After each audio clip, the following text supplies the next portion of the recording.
güman etmək olar ki, bu fikir irəli sürərkən o nəzərdə tutular ki, İran heç vaxt nüvə silahına malik olmayacaq.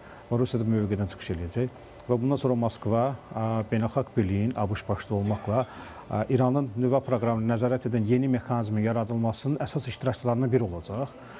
Beləliklə də Amerika Birləşmiş Ştatlarının və İsrailin bu istiqamətdə maraqları təmin olunacaq. Həmçinin Rusiya yeni öhdəlik götürəcək ki, heç bir halda bu cür xüsusən irəli getmiş raket texnologiyalarını və nüvə texnologiyalarını İranla bölüşməyəcək. Belə olan halda artıq siz dediyiniz fikrin tam məzmunu açılır. Rusiya buna böyük məmnuniyyətlə gedəcək, çünki hələ bundan əvvəlki danışıqlarda da məlum idi ki, İranın nüvə silahlarına malik olmasının ən böyük əleyhdarlarından biri məhz Rusiyadır. Baxmayaraq ki, hər iki ölkənin hərbi güclü hal-hazırda hərbi siyasi əməkdaşlığı var. Bununla belə Moskva heç bir halda razı olmur ki, İran nüvə silahına malik olsun. Bu onu regional maraqlarına təhdid hesab edir və həmçinin Rus geosiyasətində belə bir fikir var ki, İran Rusiya rəqabəti heç yerine çıxmayıb. Sadəcə elə bir zaman kəsildi ki, onlar maraqlarını tarazlaşdırmağa məcburlar. Uzaq perspektivdə İran Rusiyanın əsas geosiyasi rəqiblərindən biri sayılır, xüsusən Avrasiya qitəsində. Bu baxımdan İranın nüvə silahı alması Rusiyanın qətiyyən marağında deyil və Tramp da bu məsələdə çox rahat şəkildə uzlaşa bilərlər. Məhz ona görə qeyd etdik ki, Ukrayna ilə bağlı məsələ çox vacibdir, əhəmiyyətlidir. Lakin eyni zamanda Ukrayna ilə bağlı məsələ məhz ABŞ-Rusiya münasibətlərinin qlobal müstəvidə necə çözüləcəyini şərtləndirir. Biz burada Avropa mövqeyindən danışmalıyıq. Çıxışımın əvvəlində qeyd etdim ki, Ukrayna ətrafındakı proseslər Moskva-ABŞ senarisi üzrə gedir. Avropa İttifaqında fərqli mövqeyi var.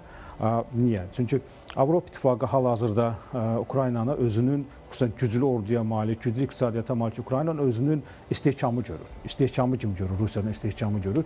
Buna görə də Ukrayna ilə sülh müqaviləsinin şərtlərində ABŞ-la Vaşinqtonun, üzr istəyirəm, ABŞ-la Avropanın çox ciddi fərqli baxışları var.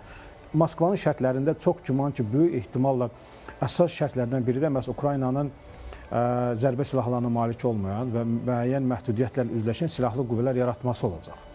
İndiki gediş də görsənir ki, Amerika Birləşmiş Ştatları aşağı-yuxarı bu şərti nəzərdən keçirəcəklər və Rusiyanın bu şərti Amerika nöqteyi nəzərindən yerinə yetirilə biləndir.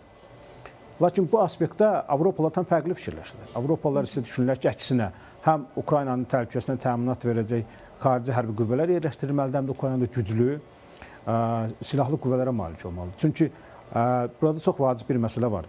Avropa geosiyasətinə görə Rusiyanın Avropaya təsiri onun Ukrayna üzərindən ABŞ-la necə anlaşacağından asılı olacaq. Əgər burada doğrudan da Rusiya elə şərtlər təqdim olunacaq ki, Ruslar bundan istifadə edib güclənəcəklər və onların avtomatik Avropaya təsiri də güclənəcək.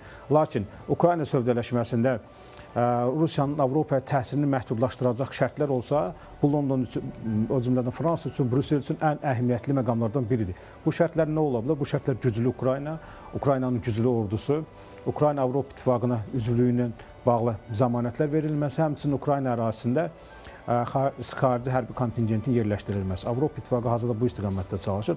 Lakin aydındır ki, Ruslar bu məsələlərlə çətin razılaşırlar. Avropa İttifaqının isə bu məsələdə nə qədər dirəniş göstərəcək indi mübahisə altındadır. Lakin aydın ki, Amerika Birləşmiş Ştatlarına bu senari ümumilikdə sərf eləyir demək, nəzərdən keçirilə bilər. Yəni onlar bu senarini müəyyən parametrlərlə müzakirə etməyə hazırdılar.